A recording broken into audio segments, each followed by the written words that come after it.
ನಮಸ್ಕಾರ ಎಲ್ಲರೂ ಹೇಗಿದ್ದೀರಾ ಎಲ್ಲರೂ ಐ ಹೋಪ್ ಚೆನ್ನಾಗಿರೋ ಅಂತ ಭಾವಿಸ್ತಾ ಇದ್ದೀನಿ.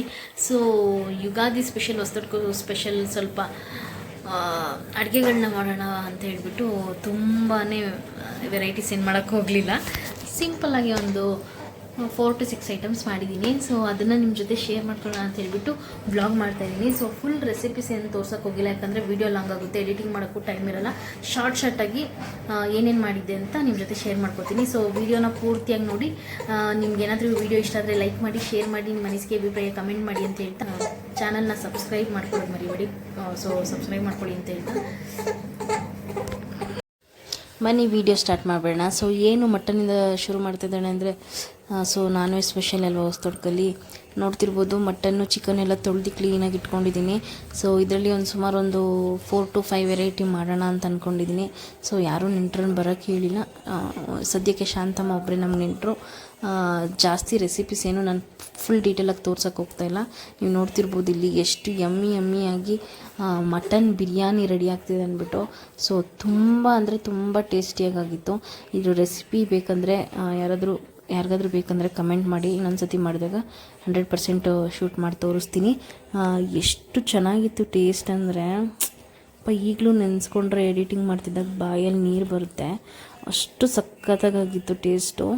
ಯಾವತ್ತೂ ನಮ್ಮ ಮಾವ ಬಿರಿಯಾನಿ ತಿಂತಿರಲಿಲ್ಲ. ಸೊ ಅವರಿಗೂ ಕೊಟ್ಟು ಕಳಿಸಿದ್ದೆ, ಸಖತ್ತಾಗಿದೆ ಟೇಸ್ಟ್ ಅಂದ್ಬಿಟ್ಟು ಅವರು ಚೆನ್ನಾಗಿ ಎಂಜಾಯ್ ಮಾಡ್ಕೊಂಡು ತಿಂದರು. ಸೊ ಚಂದು ಅಂತಿದ್ರು, ನಮ್ಮಪ್ಪ ಯಾವತ್ತೂ ಬಿರಿಯಾನಿನೇ ತಿಂತಿರಲಿಲ್ಲ, ಇವತ್ತೇ ತಿಂದಿದ್ದವರು ಅಂತ.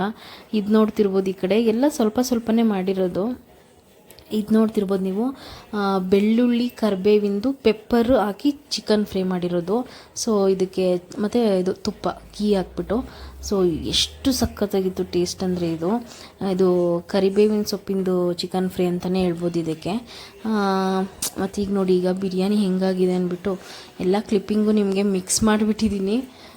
ಸೊ ಬಿರಿಯಾನಿ ಮತ್ತು ಕರಿಬೇವಿನ ಸೊಪ್ಪಿನ ಚಿಕನ್ ಫ್ರೈ ರೆಡಿಯಾಗಿತ್ತು, ಗೀಯಲ್ಲಿ ಮಾಡಿದ್ದೆ. ಸೊ ಟೇಸ್ಟ್ ಅಂತೂ ಸಖತ್ತಾಗಿ ಬಂದಿತ್ತು. ಮಟನ್ ಬಿರಿಯಾನಿಗೂ ಚಿಕನ್ ಸಾಂಬಾರ್ಗೂ ಇದು ಚಿಕನ್ ಫ್ರೈಗೂ ಆ ಕರಿಬೇವಿನ ಸೊಪ್ಪಿಂದು ಚಿಕನ್ ಫ್ರೈಗೂ ಸೂಪರಾಗಿತ್ತು ಟೇಸ್ಟ್ ಅಂತಲೇ ಹೇಳ್ಬೋದು. ಹೆಲ್ತಿಗೆ ತುಂಬ ಒಳ್ಳೆಯದು ಈ ಬೆಳ್ಳುಳ್ಳಿ, ಶುಂಠಿ, ಕರಿಬೇವು, ಮೆಣಸು ಇವೆಲ್ಲ ತುಂಬ ಒಳ್ಳೆಯದು. ಸೊ ಹಂಗಾಗಿ ತುಂಬ ಜಾಸ್ತಿ ಹಾಕಿ ಅದಕ್ಕೆ ಒಂಥರ ಡ್ರೈ ಥರ ಮಾಡಿದ್ದೆ. ಅದು ಫ್ರೈಯೂ ಅಲ್ಲ, ಅದು ಡ್ರೈ ಥರ. ಅದು ಫ್ರೈ ಆದರೆ ಸ್ವಲ್ಪ ನೀರು ಥರ ಇರುತ್ತೆ, ಇದು ಡ್ರೈ ಥರ ಮಾಡಿದ್ದೆ. ಸಖತ್ತಾಗಿತ್ತು ಟೇಸ್ಟ್ ಮಾತ್ರ. ಇಲ್ಲಿ ನೋಡಿ ಬಿರಿಯಾನಿ ಎಷ್ಟು ಉದ್ರುದ್ರಾಗಿ ಸಾಫ್ಟಾಗಿತ್ತಂದರೆ, ಇದಕ್ಕೂ ತುಪ್ಪ ಹಾಕಿದ್ದೆ ನಾನು ಬಿರಿಯಾನಿಗೂ. ಸ್ವಲ್ಪ ಲೈಟಾಗಿ ತಳ ಹಿಡಿದ್ಬಿಟ್ಟಿತ್ತು, ಬಟ್ ಓಕೆ ಸಖತ್ತಾಗಿತ್ತು ಟೇಸ್ಟ್ ಮಾತ್ರ. ಅದು 2 ಕೂಗ್ ತೊಗೋಬೇಕಾಗಿತ್ತು, ನಾನು 3 ವಿಷಿಲ್ ತೊಗೊಂಡ್ಬಿಟ್ಟೆ. ಹಾಗಾಗಿ ಒಂಚೂರು ಲೈಟಾಗಿ, ಅಷ್ಟೊಂದು ಜಾಸ್ತಿ ಏನು ಇದಾಗಿರಲಿಲ್ಲ, ಬಟ್ ಟೇಸ್ಟ್ ಅಂತೂ ಸಖತ್ತಾಗಿತ್ತು. ಸೊ ಅದಕ್ಕೋಸ್ಕರ ಇದು ನಿಮ್ಗೆ ಯಾರಿಗಾದ್ರೂ ಈ ಕರಿಬೇವಿನ ಸೊಪ್ಪಿಂದು ಮತ್ತು ಮೆಣಸಿನ ಪುಡಿ, ಬೆಳ್ಳುಳ್ಳಿ ಹಾಕ್ಬಿಟ್ಟು ಚಿಕನ್ ಡ್ರೈ ಮಾಡೋದು ರೆಸಿಪಿ ಬೇಕಂದರೆ ಅದು ಕಮೆಂಟ್ ಮಾಡಿ. ಸೊ ಯಾವಾಗಾದರೂ ಮಾಡಿದಾಗ ನಾನು ತೋರಿಸ್ತೀನಿ. ಚಂದುಗೆ ಮತ್ತು ನಮ್ಮ ಪಾಪುಗೆ ಹಾಕ್ಕೊಟ್ಟಿದ್ದೆ ಊಟನ. ಮಧ್ಯಾಹ್ನಕ್ಕೆ ಇದು ನಾನು ಮಾಡಿದ್ದು. ಬೆಳಿಗ್ಗೆ ಟಿಫನ್ಗೆ ನಾನು ಅವಲಕ್ಕಿ ಚಿತ್ರಾನ್ನ ಮಾಡಿದ್ದೆ. ಸೊ ಅದೇನು ಕ್ಲಿಪ್ಪಿಂಗ್ ತೊಗೊಳಕ್ಕೆ ಹೋಗಲಿಲ್ಲ, ಆರಾಮಾಗಿ TV ನೋಡ್ಕೊಂಡು ಊಟ ಮಾಡ್ತಾಯಿದ್ರು. ಸಖತ್ತಾಗಿತ್ತು ಟೇಸ್ಟು, ಸಖತ್ತಾಗಿದೆ ಅಂತಾಯಿದ್ರು. ಇದು ನಾನು ಹಾಕ್ಕೊಂಡಿದ್ದೆ ತಟ್ಟೆಗೆ. ತುಂಬ ಅಂದರೆ ತುಂಬ ಚೆನ್ನಾಗಿತ್ತು ಬಿಡಿ. ಪುದೀನ ಫ್ಲೇವರು ಹೇಳೋಕ್ಕಾಗಲ್ಲ. ಸೊ ಅದಾದಮೇಲೆ ಇದು ನೋಡ್ತಿರ್ಬೋದು ನೀವು, ನೈಟ್ ಊಟಕ್ಕೆ ಚಿಕನ್ ಸಾಂಬಾರು ಮಾಡೋಣ ಅಂದ್ಬಿಟ್ಟು ಹೇಳ್ಬಿಟ್ಟು ರೆಡಿ ಮಾಡ್ಕೊತಾ ಇದ್ದೆ. ಸೊ ಚಿಕನ್ ಸಾಂಬಾರಿಗೆ ಇಲ್ಲಿ ರೆಡಿ ಆಗ್ತಾಯಿದೆ. ಚೆನ್ನಾಗಿ ಪುದೀನ ಮತ್ತು ಕೊತ್ತಂಬರಿ ಪೇಸ್ಟ್ ಏನು ರುಬ್ಕೊಂಡಿದ್ದೆ ಅದನ್ನು ಹಾಕಿ ಫ್ರೈ ಮಾಡ್ತಾಯಿದ್ದೀನಿ. ನೆಕ್ಸ್ಟ್ ಇದು ಖಾರದ ಪುಡಿ, ಕೊಬ್ಬರಿ ಅದೆಲ್ಲ ಹಾಕಿರೋದು ಇದು. ಸೊ ಅದ್ರ ಮಸಾಲೆ ಆ್ಯಡ್ ಮಾಡ್ಕೊತಾ ಇದ್ದೀನಿ. ಚಿಕನ್ ಸಾಂಬಾರಿಗೆ ನೆಕ್ಸ್ಟ್ ಡೇ ಅಂದರೆ ಅವತ್ತಿನ ದಿವಸನೇ ಇಡ್ಲಿ ಏನಾದರೂ ನಾವು ಹಿಂದಿನ ದಿನ ರುಬ್ಬಿಟ್ಟಿದ್ರೆ ಮಾಡ್ಕೋಬೋದಾಗಿತ್ತು, ಬಟ್ ನಂಗೆ ಪ್ಲ್ಯಾನ್ ಬರಲಿಲ್ಲ. ಆಮೇಲೆ ಮಧ್ಯಾಹ್ನ ಉಳಿತು. ಸೊ ಇವತ್ತು ಚಿಕನ್ ಸಾಂಬಾರು ನಾಳೆ ಹೆಂಗಿದ್ರು ಮಿಗುತ್ತೆ, ಅದಕ್ಕೆ ಒಂಚೂರು ಇಡ್ಲಿಗೆ ನೆನೆ ಹಾಕ್ಬಿಡೋಣ ದೋಸೆಗೆ ಅಂದ್ಬಿಟ್ಟು ಅದಕ್ಕೂ ರೆಡಿ ನೆನೆ ಹಾಕಿದ್ದೆ. ಸೊ ಚಿಕನ್ ಸಾಂಬಾರು ಅಷ್ಟೇ ತುಂಬ ಚೆನ್ನಾಗಿ ನೋಡೋಕ್ಕೆ ಟೇಸ್ಟಿಯಾಗಿ ಸಖತ್ತಾಗಿತ್ತು. ಅನ್ನಕ್ಕೆ ಚಿಕನ್ ಸಾಂಬಾರು ಸಾಲಿಲ್ಲ, ಯಾಕಂದರೆ ದೋಸೆ ಇಡ್ಲಿಗೆ ಹಾಕ್ಕೊಂಡು ಕುಡಿದ್ಬಿಟ್ರು. ಸೊ ಹಂಗಾಗಿ ಸಾಲಿಲ್ಲ. ಶಾಂತಮ್ಮಗೂ ಅವತ್ತು ನೆಕ್ಸ್ಟ್ ಡೇ ರಂಜಾನ್ ಇರೋದ್ರಿಂದ ಅವರು ಇಲ್ಲೇ ನಮ್ಮನೆಯಲ್ಲೇ ಇದ್ದರು. ಸೊ ಸಖತ್ತಾಗಿತ್ತು ಸಾಂಬಾರು ಸಹ. ನೋಡ್ತಿರ್ಬೋದು ಎಷ್ಟು ಎಮ್ಮೆಯಾಗಿ ಕಾಣಿಸ್ತಿದೆ ಅಂದ್ಬಿಟ್ಟು. ಅದ್ರ ನೆಕ್ಸ್ಟ್ ಇನ್ನೊಂದು ಸ್ವಲ್ಪ ಚಿಕನ್ ಇಟ್ಟಿದ್ದೆ. ತುಂಬ ದಿನದಿಂದ ಅನ್ಕೋತಿದ್ದೆ ಬೆಳ್ಳುಳ್ಳಿ ಕಬಾಬ್ ಮಾಡಬೇಕು ಅಂದ್ಬಿಟ್ಟು. ಇವಾಗ ವೈರಲ್ ಇರೋದೇ ಬೆಳ್ಳುಳ್ಳಿ ಕಬಾಬ್ ಅಲ್ವಾ. ಸೊ ಹಂಗಾಗಿ ಆ ರೆಸಿಪಿನೂ ಟ್ರೈ ಮಾಡಿದೆ. ನಿಜ ಸಖತ್ತಾಗಿ ಬಂತು ಫ್ರೆಂಡ್ಸ್, ನೀವು 100% ಟ್ರೈ ಮಾಡಬೇಕು. ಬಟ್ ನಾನಿಲ್ಲಿ ಒಣಮೆಣ್ಸಿನ್ಕಾಯಿ ಯೂಸ್ ಮಾಡಿದ್ದೀನಿ ಹಸಿಮೆಣ್ಸಿನ್ಕಾಯಿ ಬದಲು. ಅದು ಬಿಟ್ಟರೆ ಅದು ಟೇಸ್ಟಿಗೆ ಏನು ಕಡಿಮೆನೇ ಇರಲಿಲ್ಲ ಬಿಡಿ, ಸೂಪರಾಗಿ ಅಂದರೆ ಸೂಪರಾಗಿ ಬಂದಿತ್ತು. ಬಟ್ ಇದು ಜಾಸ್ತಿ ನೆಂದಷ್ಟು ಮ್ಯಾರಿನೇಟ್ ಆದಷ್ಟು ಚಿಕನ್ ತುಂಬ ಸಾಫ್ಟಾಗಿ ಟೇಸ್ಟಿಯಾಗಿ ಬರುತ್ತೆ.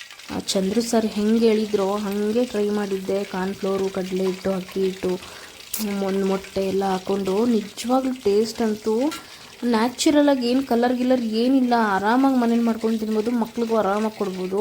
ಸೊ ಕಬಾಬ್ ಪೌಡ್ರ್ ಏನು ಯೂಸ್ ಮಾಡಿರಲಿಲ್ಲ. ಸೊ ಇದು ನೋಡ್ತಿರ್ಬೋದು. ಏನಾದರೂ ಇಷ್ಟೆಲ್ಲ ಅಡುಗೆ ಮಾಡಿದ್ಮೇಲೆ ಒಂದು ಸ್ವೀಟ್ ಇರಲೇಬೇಕಲ್ವಾ.